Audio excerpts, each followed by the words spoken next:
Afghanistan crisis का सबसे बड़ा विनर कौन? तालिबान?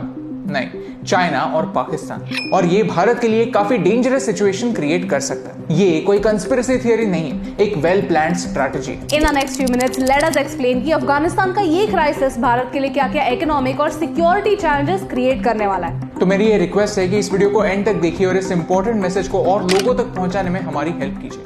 अफगानिस्तान एक ऐसा देश जिसे ग्रेवयार्ड ऑफ एम्पायर्स कहते हैं। जो भी अफगानिस्तान जीतना चाहता है, उसे कैप्चर करना चाहता है, वो एक ना एक दिन हार ही जाता है। ये जानते हुए भी क्यों दुनिया के सुपर पावर्स को अफगानिस्तान में इंटरेस्ट है? दो रीजंस। पहला, अफगानिस्तान का ज्योग्राफिकल पोजीशन और दूसरा, अफगानिस्तान का नेचुरल ट्रेजर। अफगानिस्तान का लैंड रेयर अर्थ मिनरल से भरा हुआ है, जिसकी वैल्यू है, वेट फॉर इट, $1 ट्रिलियन और इसमें दुनिया का लार्जेस्ट लिथियम रिजर्व भी शामिल है। वही लिथियम जिससे इलेक्ट्रिक व्हीकल्स की बैटरीज बनती हैं। यूएस की अफगानिस्तान से एग्जिट के बाद जब सारा अटेंशन तालिबान पर था, एक देश अफगानिस्तान के नेचुरल रिसोर्सेज पर अपनी पकड़ मजबूत कर रहा था, और वो है चाइना। चाइना की पीपल्स लिबरेशन आर्मी के कर्नल जोहू बो ने खुद कहा है, आज बीजिंग काबुल को जरूरी दो चीजें दे सकता है, पॉलिटिकल इम्पार्शियलिटी और इकोनॉमिक इन्वेस्टमेंट। और आपको चाइना के डेट ट्रैप के बारे में तो पता है ही कि कैसे चाइना जरूरतमंद देशों में इन्वेस्टमेंट प्रोजेक्ट्स शुरू करके उन्हें अपना गुलाम बनाता है और उनसे बड़े बड़े फेवर्स लेता है। इन द फ्यूचर जब चाइना अफगानिस्तान में लिथियम माइन करना शुरू करेगा, उसे ये रॉ मटेरियल वापस चाइना ले जाना पड़ेगा। और ये कैसे होगा?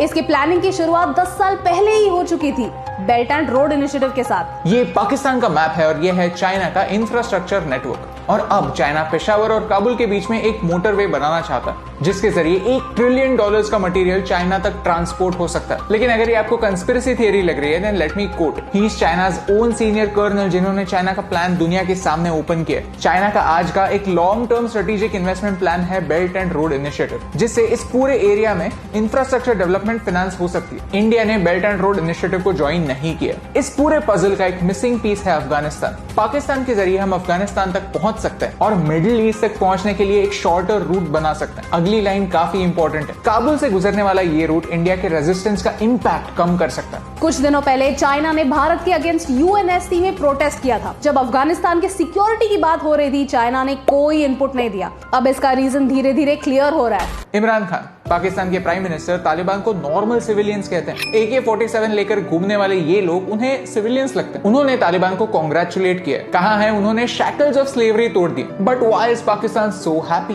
1994 में तालिबान के बर्थ से लेकर 1996 तक जब उन्होंने अफगानिस्तान को टेक ओवर किया, Pakistan has always supported Taliban. Matt Waldman, जो एक इंटरनेशनल रिलेशंस एक्सपर्ट है, वो कहते हैं तालिबान कमांडर्स के अनुसार ISI उनकी मूवमेंट को आज भी सपोर्ट करता है। उनकी ट्रेनिंग, फंडिंग, यहाँ तक उनके गन्स और एम्यूनिशंस भी प्रोवाइड करता है। पाकिस्तान की सीक्रेट एजेंसी ISI ने तालिबान के साथ हज़्ब-ए-विलायत नाम की एक नई टेरर एजेंसी एस्टैब्लिश की, जिससे फ्यूचर में भारत के $3 बिलियन के एसेट्स को टारगेट करने का प्लान। इस ग्रुप में 10,000 पाकिस्तानी फाइटर्स हैं और लश्कर-ए-तोयबा और जैश-ए-मोहम्मद जैसे टेररिस्ट ऑर्गेनाइजेशन से भी फाइटर्स जल्द ही यहाँ ज्वाइन होने वाले हैं। ये सब जानते हुए 2018 में डोनाल्ड ट्रंप ने काफी वैलिड सवाल पूछा था। यूनाइटेड स्टेट्स ने पाकिस्तान को पिछले 15 सालों में $33 बिलियन एड के तौर पर दिए, और उसके बदले हमें क्या मिला? झूठ और धोखा। उन्होंने हमारे लीडर्स को बेवकूफ समझा। जिन आतंकवादियों को हम अफगानिस्तान में ढूंढ रहे हैं, उन्हें पाकिस्तान छुपाता है। अब बस।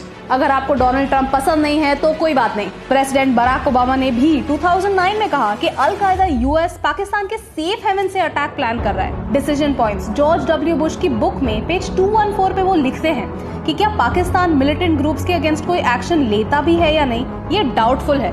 और बाहर के लीडर्स को तो छोड़िए, यहाँ के लीडर्स पब्लिकली देश की इंटेग्रिटी को धमकी देते हैं। कहते हैं कि अगर हमारा पेशेंस छूट गया तो भारत की आर्मी भी ऐसे ही डिसअपीयर हो जाएगी। पाकिस्तान और चाइना दोनों काफी बड़े एलाइज हैं और भारत का ऑलरेडी इन दोनों नेशंस के साथ एक काफी कॉम्प्लिकेटेड रिलेशनशिप है। अफगानिस्तान में तालिबान आने के बाद भारत के 400 इंफ्रास्ट्रक्चर प्रोजेक्ट्स और कुल मिलाकर $3 बिलियन का इन्वेस्टमेंट अब नुकसान में जाने वाला है। साथ ही साथ वी कैन ओनली होप कि तालिबान की वजह से भारत में टेरर अटैक्स ना बढ़े।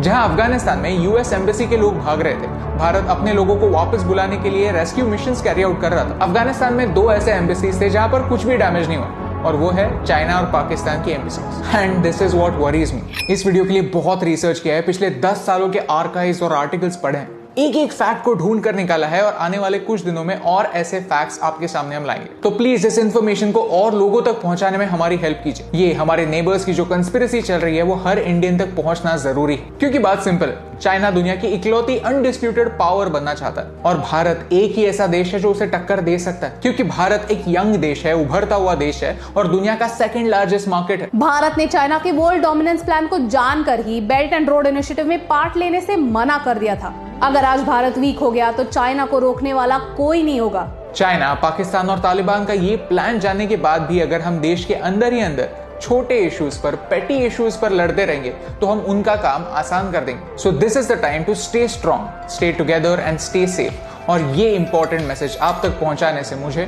फर्क पड़ता है।